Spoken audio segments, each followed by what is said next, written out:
Good evening. Welcome to We Mean Business. The top story today. Billionaire Ambani brothers today struck a 1,200 crore rupee deal for the first time since their truce in 2010. Under the pact, Mukesh Ambani-led Reliance Industries' Telecom arm will hire nationwide optical fiber network of Reliance Communication for the rollout of 4G services.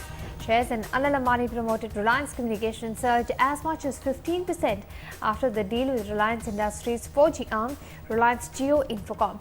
Arijit Banerjee has more on this deal and joins us now. Arijit, how will this deal work for both players?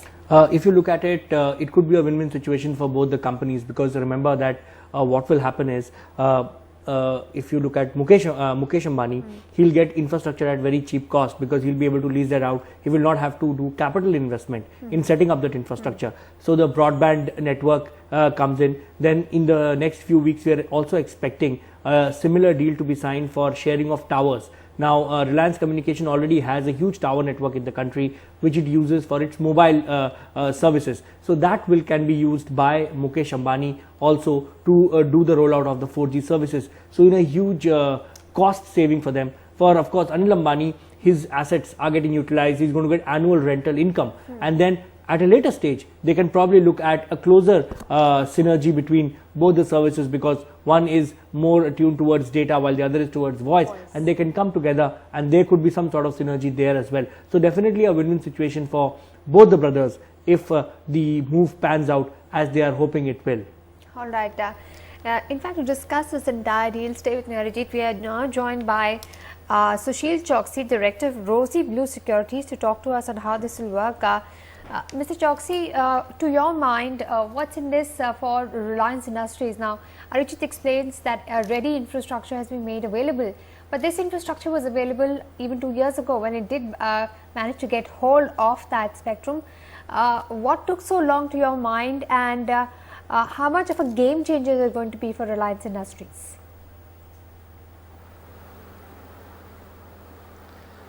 Thanks for having me on the show. My personal gut feel is it's a win-win situation for Reliance Industries right now, because they're able to capture the entire optic fiber network of Reliance Communication for a sum of 1,200 crores, which is more of a one-time fee right now.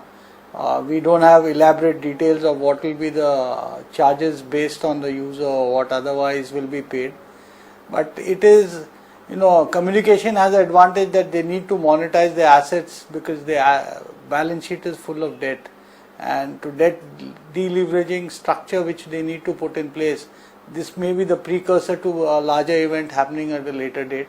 So Reliance Industry definitely is the pure winner, because they will be able to capture such a large network at a price which is pretty reasonable of 1,200 crores. So for Reliance Industries, Arijit, this is definitely a good move. But the question I was asking was, why has it taken so long? The brothers signed a truce pact in 2010. Reliance had got the spectrum some time back. He asked for vendors, was looking around on who it will, go with this service, whose infrastructure to lease. What do you think made it tilt in the favor of Reliance Communications? To actually give it to Mukesh, remember that 4G is something which is just happening around the world globally. It's a very new technology. The whole RIL team which had taken the spectrum were actually also getting their business plan ready.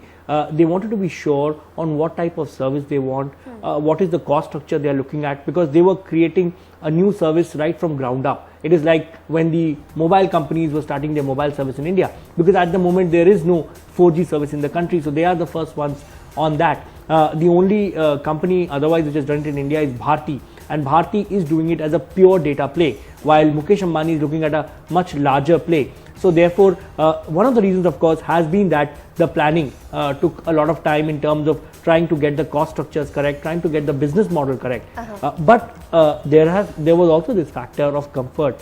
Mukesh Ambani finally being comfortable on taking critical infrastructure from his brother, and I think that is something at which both the companies have, and very senior officials in both the companies, I know for a fact, have worked at quite some time. The tower agreement which is happening is a very complex agreement, because remember that Reliance Infratel, at one time GTL wanted to buy it, they could not buy it, and because of the huge amount of debt which the tower company has.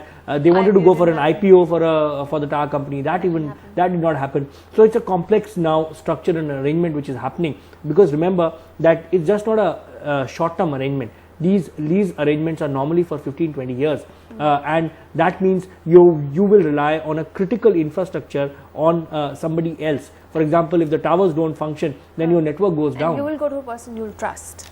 Exactly. So I think that was a big issue which needed also to be sorted out between the two brothers. I think that is also the fact that now Mukesh Ambani is willing to ride on the network set up by Anil Ambani, or a network which is being managed by Anil Ambani, also gives a big indication on the trust factor now between the two brothers.